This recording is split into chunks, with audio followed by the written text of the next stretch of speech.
Hello everyone. तो आज के इस वीडियो में हम सीखने वाले हैं डिविजिबिलिटी टेस्ट। कैसे हम पता करें कि कोई भी अगर नंबर हमें गिवन है तो वो जो डिवाइज़र है उससे डिवाइड होगा या नहीं। तो इसमें हम अप टू 12 तक की हम डिविजिबिलिटी चेक करेंगे। ओके, तो चलिए स्टार्ट करते हैं ज़ीरो से। तो क्या ज़ीरो से कोई भी नंबर क्या डिवाइड हो सकता है? तो इसका आंसर है no. No number can be divided by zero. इसको हम एक एग्जांपल से समझते हैं कि क्यों ज़ीरो से कोई डिवाइड नहीं होता है।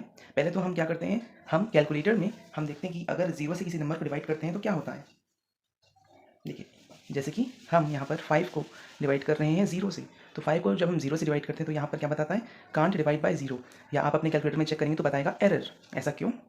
देखिए, हम जानते हैं कि जैसे मल्टीप्लिकेशन है, तो मल्टीप्लिकेशन क्या होता है, रिपीटेड एडिशन होता है ना। जैसे मुझे किसी का टेबल नहीं आता तो मैं क्या करता हूँ, उसी नंबर में उसको ऐड करता हूँ। 17 17 टू ज़ा मुझे नहीं आ रहा डायरेक्ट, तो मैं क्या करूँगा, 17 में 17 ऐड करूँगा तो 34 आएगा, एंड सो ऑन मैं करते जाऊँगा। तो what is multiplication? It is repeated addition. Similarly जो डिवीजन होता है वो क्या होता है, वो होता है रिपीटेड सब्ट्रैक्शन। एग्जाम्पल से समझते हैं। जैसे कि एग्जांपल के लिए हम लेते हैं 12 डिवाइडेड बाय 4।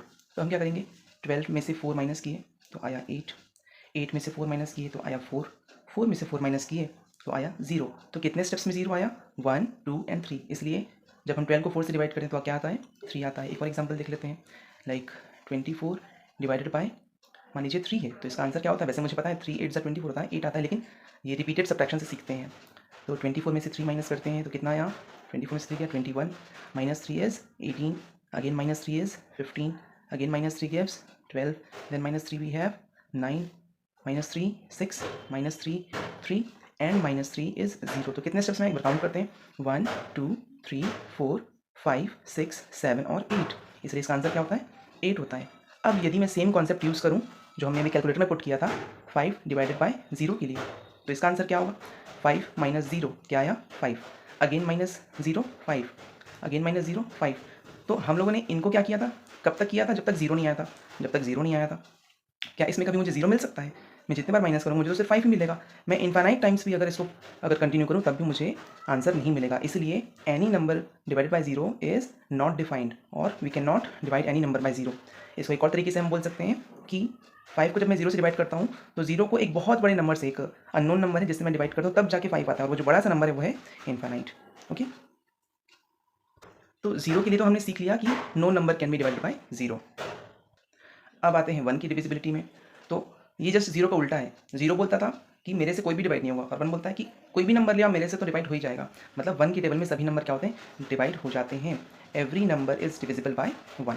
नेक्स्ट हम बढ़ते हैं 2 के लिए। तो 2 से कौन डिवाइड होगा, 2 से इवन नंबर्स डिवाइड होते हैं, यानी कि नंबर्स एंडिंग विथ 0 2 4 6 एंड 8। कोई भी बड़ा सा बड़ा नंबर दिया हो, अगर उसके लास्ट में 0 2 4 6 या 8 हो तो वो 2 से डिवाइड हो जाएगा। मुझे सामने के नंबर से कोई मतलब नहीं, सिर्फ यूनिट प्लेस में मुझे चेक करना है। लाइक 7 5 6 8 0 2 0, लास्ट में क्या है, 0, तो ये डिविजिबल है। 8 5 1 3 7 5, लास्ट में 5 है, तो 5 तो डिविजिबल नहीं होगा।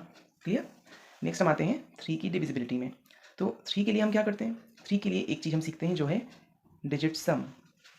अच्छा, ये जो डिविजिबिलिटी रूल्स हम देख रहे हैं ये हमको कौन बता रहा है, ये हमको उसके टेबल्स बता रहे हैं। 2 का जब हम टेबल देखते हैं तो उसके लास्ट डिजिट में हमको यही नंबर दिखते हैं, तो इसी से हमने आइडिया लगाया कि जिसके लास्ट में ऐसे नंबर होंगे वो 2 से डिवाइड होगा। 3 के लिए क्या करेंगे, तो 3 का टेबल एक बार देख लेते हैं हम।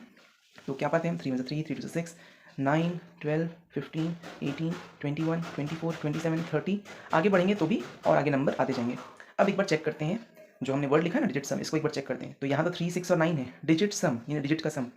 अगर हम इसके 1 और 2 को प्लस करते हैं तो क्या आता है, 1 + 2 3, 1 + 5 6, 1 + 8 9, 2 + 1 3, 2 + 4 6, 2 + 7 9, 3 + 0 3, 3 + 3 6 एंड सो ऑन। तो क्या रिपीटेशन दिख रहा है, 3 6 9 3 6 9 3 6 9 3 6 9। यानी कि अगर डिजिट सम मेरा आता है किसी भी नंबर का 3 6 या 9, अगर इनमें से कोई एक आता है तब वो नंबर 3 से डिवाइड होगा। एग्जाम्पल से समझते हैं तो और अच्छे से क्लियर होगा। लाइक 2 4 3 7 1, क्या ये 3 से डिविजिबल है? चलिए प्लस कर देते हैं डिजिट्स को। 2 + 4 6, 6 + 3 9, 9 + 7 is 16, + 1 is 17। 17 को और फर्दर प्लस कर दो, 1 + 7 8। क्या 8 है, क्या 3 से डिविजिबल नहीं है? तो ये भी नहीं होगा। एक और एग्जाम्पल लेते हैं, 5 0 7 1 8 9। तो चलिए प्लस करते हैं, 5 + 0 5, 5 + 7 12, + 1 13, 13 + 8 क्या हो जाएगा, 21, और 21 + 9 30। 3 + 0 is 3, तो 3 तो डिविजिबल है ना। तो इस तरीके से डिजिट सम निकालना है और पता करना है कि वो 3 से डिवाइड होता है कि नहीं। ओके, तो देखिए एग्जाम में जो क्वेश्चंस आते हैं अगर हम उसके हिसाब से इसको सोचें तो हमको पूरे पूरे ऐसे डिजिट्स ऐड करने की भी जरूरत नहीं है। हम क्या करते हैं 369 को हम उसमें से रिमूव करते जाएंगे, तो भी हम और फास्ट हम लोग कंक्लूजन निकाल सकते हैं कि वो 3 से डिवाइड होगा या नहीं होगा। फॉर एग्जाम्पल अगर सेम क्वेश्चन को मैं देखूंगा तो इसको ऐसे कर सकते हैं हम 2 4 3 7 1, तो हमको ना कट आउट करते जाना है, 3 6 और 9 बना के कट करते जाना है। कैसे? देखिए जैसे कि 3 से तो डिवाइड होगा ना, 2 + 1 ये भी 3 से डिवाइड होगा। अब ना तो 4 3 से डिवाइड होता है, ना 7 3 से डिवाइड होता है, तो ये डिवाइड नहीं होगा। और अगर इसमें देखें 5 0 7 1 8 9, तो देखिए 9 तो जाता है ना, 8 + 1 9 ये भी जाता है, तो इसको भी मैंने कट कर दिया। अब 5 और 7 इंडिविजुअली तो नहीं जाते, लेकिन 5 + 7 प्लस करूँगा तो क्या आता है 12। मतलब इतने बड़े नंबर को 30 तक लाके प्लस करने के बजाय 5 + 7 12 लाना तो ज़्यादा ईजी है ना। तो इस तरीके से हम कट ऑफ करेंगे और फिर चेक करेंगे कि वो डिविजिबल है कि नहीं है। ओके, एक और एग्जाम्पल लास्ट कर लेते हैं 3 के लिए। 8 0 5 1 6 1 8। चलिए तो अब इस वाले मेथड से करते हैं। तो मैंने क्या किया, 6 को ऐसे ही काट दिया, 8 और 1 9 होता है वो भी मैंने काट दिया, 5 + 1 6 होता है वो भी मैंने कट कर दिया, बचा 8 और 0, तो 8 तो डिवाइड नहीं होता, तो ये भी क्या होगा, it is not divisible. Clear? अब आगे बढ़ते हैं 4 की डिविजिबिलिटी में। तो 4 से कौन डिविजिबल होगा, तो 4 के लिए हमको चेक करना है लास्ट 2 डिजिट्स। सामने क्या नंबर है उससे नहीं फ़र्क पड़ रहा है, हमको सिर्फ लास्ट के 2 डिजिट्स चेक करने हैं। 2 4 6 8 1 0 9 0, तो सिर्फ आप 9 0 को चेक करो, क्या 90 जाता है क्या 4 के टेबल में, नहीं जाता, तो ये भी नहीं जाएगा। एक और एग्जाम्पल 6 1 6 5 2 4 8, तो 48 जाता है क्या 4 के टेबल में, येस, तो ये भी जाएगा। ओके, तो 4 के लिए याद रखना है लास्ट 2 डिजिट्स। 5 में आते हैं, 5 का तो आप सभी को पता होगा, उसके टेबल से हमको पता है 5 1 5, 5 2 10, 5 3 15, 5 4 20। सिर्फ अगर हम यूनिट डिजिट को देखें तो 5 0 5 0 चलते रहता है, यानी कि 5 के लिए हमको सिर्फ क्या चेक करना है, लास्ट में 0 है या 5 है। ओके, नेक्स्ट अब आते हैं 6 की डिविजिबिलिटी में। तो 6 के फैक्टर्स क्या होते हैं, 6 के फैक्टर्स क्या होते हैं, 2 और 3 होते हैं ना, तो हमको दोनों से चेक करना है। मतलब 6 जो है ना, उसकी डिविजिबिलिटी के लिए इसने अपने सामने 2 पहरेदार लगा रखे हैं, 2 और 3। पहले 2 से परमिशन लेना पड़ेगा, फिर 3 से परमिशन लेना पड़ेगा। जब दोनों यस बोलेंगे तब जाके वो क्या होगा, 6 से डिविजिबल होगा। एग्जाम्पल समझते हैं, जैसे कि मान लीजिए क्या दिया हुआ है 8 0 7 1 5 1, लास्ट में 1 है, तो ये तो यहीं पर ही कैंसिल हो गया, क्योंकि क्या ये 2 से डिविजिबल है क्या, नहीं है। लेकिन अगर मान लो यहीं पर मैं लगा देता हूँ 4, तो अब लास्ट में 4 है, तो यूनिट प्लेस में 4 है, मतलब 2 से तो डिविजिबल है। अब चेक करते हैं 3 से इसकी डिविजिबिलिटी। तो 3 से कैसे चेक करते हैं, अभी जस्ट हमने सीखा ना, तो क्या करते हैं हम 5 + 1 6 को मैंने कट कर दिया, 8 7 15 होता है, और 15 और ये 5 20 हो रहा है, तो 20 तो नहीं जाता है 3 के टेबल में, तो ये भी नहीं जाएगा, है ना। एक और एग्जाम्पल ले लेते हैं 7 0 8 5 2 1 4। ओके, तो फिर से यहाँ पर लास्ट में 4 है, तो डिवाइड तो होगा। अब चेक करते हैं इसकी 3 से डिविजिबिलिटी। तो 7 + 8 15, 15 तो जाता है, 5 + 1 6 ये भी जाता है, 2 + 4 6 ये भी जाता है, मतलब ओवरऑल ये 3 से भी डिविजिबल है, 2 से भी डिविजिबल है, तो दोनों ने जब यस बोला तो ये 6 से डिवाइड हो जाएगा। नेक्स्ट अब हमारा नंबर है 7, लेकिन 7 का ना बहुत ज़्यादा यूज़फुल नहीं है, मैं आपको बता दे रहा हूँ, लेकिन इस मेथड को यूज़ करने से बेटर है कि हम सीधा चुपचाप जाके रफ में 7 से डिवाइड कर लें। तो फिर भी एक बार देख लेते हैं क्या है रूल।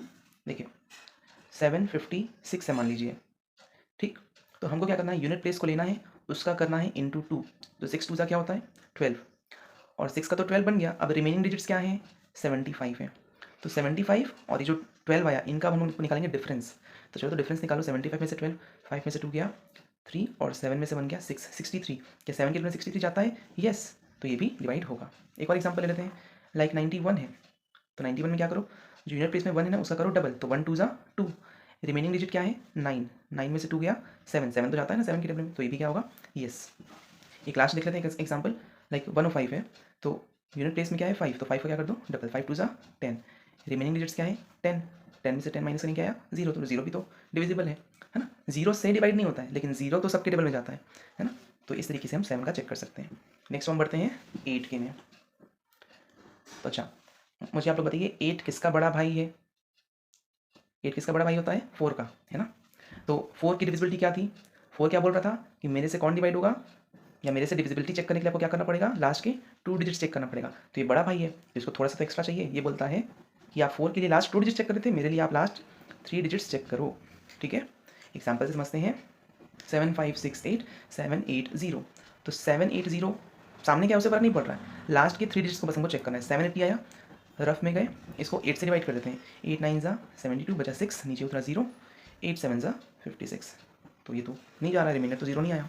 तो जब लास्ट के 3 डिजिट्स नहीं जा रहे हैं तो पूरा नंबर भी नहीं जाएगा। एक और एग्जांपल लेते हैं 5 6 1 0 0 8 0, तो लास्ट के 3 डिजिट्स क्या है 0 8 0, है ना। तो ये तो देखिए आपको समझ में आ रहा है कि 0 8 0 मतलब 80 80 तो जाता है ना 8 के टेबल में, तो ये भी जाएगा। एक और एग्जाम्पल देख लेते हैं 2 1 6 5 8 5 6, तो चलिए 856 है, तो 856 क्या 8 से डिवाइड होगा क्या, चेक कर लेते हैं जाकर रफ में, 856, 8 1 ज़ा 8, नीचे उतरा 5, तो ज़्यादा तो है नहीं, तो 8 0 ज़ा 0 लेना पड़ेगा, नीचे उतरेगा 6, 56 आया, 8 7 ज़ा 56, तो जा रहे हैं ना, तो क्योंकि लास्ट के 3 डिजिट जा रहे हैं तो ये पूरा नंबर भी जाएगा।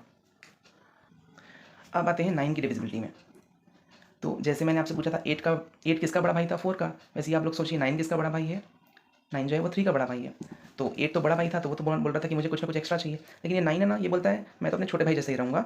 9 के लिए 3 के लिए क्या कर रहे थे हम लोग, डिजिट सम कर रहे थे ना, तो 9 के लिए भी क्या करना है, डिजिट सम करना है। अगर हम 9 के टेबल को देखें तो क्या दिखता है, 9 1 9, 9 2 18, 27, 36, 45, 54 एंड सो ऑन। तो अगर मैं सभी डिजिट्स को अगर इसके प्लस करूँ तो 1 + 8 9, 2 + 7 9, 3 + 6 9, 4 + 5 9, 5 + 4 9 एंड सो ऑन, सब में मुझे 9 मिलेगा। तो 9 से डिविजिबिलिटी के लिए हमको क्या करना है, डिजिट सम निकालना है और चेक करना है कि क्या वो 9 से डिविजिबल है कि नहीं है। ठीक है, चलो तो चेक करते हैं। 8 + 5 13, 13 + 6 19, 19 + 7 26, 27, 27 + 8 35 और 35 + 9 44, 44 को फिर से ऐड कर दो, क्या आया 8। क्या 8 डिविजिबल है क्या 9 से, नहीं है, तो ये भी नहीं होगा। और फिर से वही चीज़, हमको इतना बड़ा प्लस नहीं कर रहा कि पूरा 44 तक आ जाए, हमको क्या करते जाना है, रिमूव करना है। किसको रिमूव करना है, पिछले बार किसको रिमूव कर रहे थे, 3 6 9, इस बार क्या करना है, क्योंकि इस बार तो सबका डिजिट सम सिर्फ 9 आता है, तो मुझे सिर्फ 9 को रिमूव करना है। एग्जाम्पल समझते हैं, 5 0 8 5 7 6 8। ओके, तो चलो 9 का कोई ऐसा पेयर का सच बन नहीं रहा है, तो प्लस ही करना पड़ेगा लगता है इस बार। अच्छा देखिए, 5 + 5 10, 10 + 8 18 हो गया, तो 18 क्या होता है, 1 + 8 9 होता है, तो ये इतना तो रिमूव हो गया। आगे बढ़ते हैं, 7 + 8 15, 15 + 6 21, तो 21 क्या है, 2 + 1 3, ये तो 9 नहीं आया, मतलब ओवरऑल मुझे 9 तो नहीं मिला, और क्योंकि डिजिट सम 9 नहीं आया तो ये डिविजिबल नहीं होगा। एक और एग्जाम्पल देख लेते हैं, 7 6 8 5 4 1 2 9, तो देखिए 9 को मैंने कट कर दिया, 8 + 1 9 होता है वो भी मैंने कट कर दिया, 5 + 4 9 होता है वो भी मैंने कट कर दिया, 7 + 2 9 होता है वो भी मैंने कट कर दिया, अकेला बच गया 6, मतलब डिजिट सम तो इसका आ गया 6, और इसलिए ये भी डिविजिबल नहीं होगा। नेक्स्ट आते हैं 10 के में, तो 10 का भी मुझे बताने की जरूरत नहीं है, आप लोग खुद जानते हैं कि जिसके लास्ट में क्या आता है, 0 आता है, वो 10 से डिविजिबल होता है, बहुत ईजी था ये तो। ओके, चलो अब हम लोग आते हैं किसके में, 11 के में। 11 का इंटरेस्टिंग है, तो 11 का समझने के लिए हम सीधा एग्जाम्पल में ही आते हैं। देखिए मान लीजिए कोई भी एक नंबर है 967659 264। ओके, तो देखिए इसके लिए क्या करना है, हमको यूनिट प्लेस से चालू करना है और एक एक डिजिट छोड़ के प्लस करते जाना है। 4 को यूनिट प्लेस से स्टार्ट किया, 4 से, 4 + 2, 6 को छोड़ के 2, तो 4 + 2 6, फिर 9 को छोड़ के 5 से प्लस कीजिए, तो 4 + 2 आया 6, 6 + 5 11, 11 + 7 18 और 18 + 9 27, तो इधर मैं लिख लेता हूँ 27। तो यूनिट प्लेस वाले से तो हो गया, अब टेंस प्लेस वाले से करते हैं। तो टेंस प्लेस में कौन है, 6 है, तो 6 + 9 कीजिए, एक एक छोड़ के, तो 6 + 9 15, 15 + 6 21, 21 + 6 27, और इन दोनों का डिफरेंस निकालिए, तो डिफरेंस कितना आ रहा है, 27 - 27 0। अगर ये डिफरेंस क्या होता है, ये 0 होता है, या 11 का multiple like 11 22 33 and so on होता है, तो वो 11 से डिवाइड होगा। एक और एग्जाम्पल देख लेते हैं, 7 6 8 9 2 4 8 1 5, है ना। तो क्या करना है, यूनिट प्लेस से चालू कीजिए और एक एक छोड़ के प्लस करते जाइए। देखिए ये जो भी आपको मेथड बताया जा रहा है, हो सकता है आपको थोड़ा सा लेंदी लग रहा हो, लेकिन क्योंकि ये पहली बार देख रहे होंगे इसलिए ऐसा लग रहा है, लेकिन अगर ये हम प्रैक्टिस करें तो बहुत जल्दी से हम डिविजिबिलिटी चेक कर सकते हैं। चलिए आते हैं इसमें, 5 5 + 8 13, 13 + 2 15, 15 + 8 23, 23 + 7 30, यहाँ लिख लिया मैंने 30। अब टेंस प्लेस से चालू करते हैं, 1 + 4 6, सॉरी 1 + 4 5, 5 + 9 14, 14 + 6 20, तो 30 और 20 का डिफरेंस क्या आया, 10 आया। क्या इनमें से कुछ है क्या, नहीं है, तो क्योंकि डिफरेंस नहीं है तो ये भी डिविजिबल नहीं होगा। एक और एग्जाम्पल देख लेते हैं, मान लो दिया हुआ है क्वेश्चन में 24205302, यूनिट प्लेस से चालू करेंगे, 3 3 + 2 5, 5 + 0 5, 5 + 4 9, 0 0 + 5 5, 5 + 2 7, 7 + 2 9, 9 - 9 0, तो क्योंकि ये डिविजिबल है, ये 0 आया, तो ये भी 11 से डिवाइड हो जाएगा। ओके, अब लास्ट एक आते हैं 12 में, तो 12 ना बिल्कुल 6 के तरीके है। 6 के लिए हमने क्या किया था, 6 के जो फैक्टर्स थे वो क्या क्या थे, 2 और 3, तो हमने 2 और 3 से डिविजिबिलिटी चेक की थी। इसी तरीके से 12 के फैक्टर्स अगर मैं निकालता हूँ तो क्या क्या आते हैं, 3 और 4 आते हैं ना। तो सेम आप लोग पहले चेक करो कि क्या वो 3 से डिविजिबल है, फिर चेक करो कि क्या वो 4 से डिविजिबल है। अगर दोनों यस बोलते हैं तभी वो क्या होगा, 12 से डिविजिबल होगा। ओके ओके, तो इसको अगर आप बार बार प्रैक्टिस करेंगे तो आपसे ज़रूर डिविजिबिलिटी के क्वेश्चन जो हैं वो सॉल्व होंगे। Thank you very much.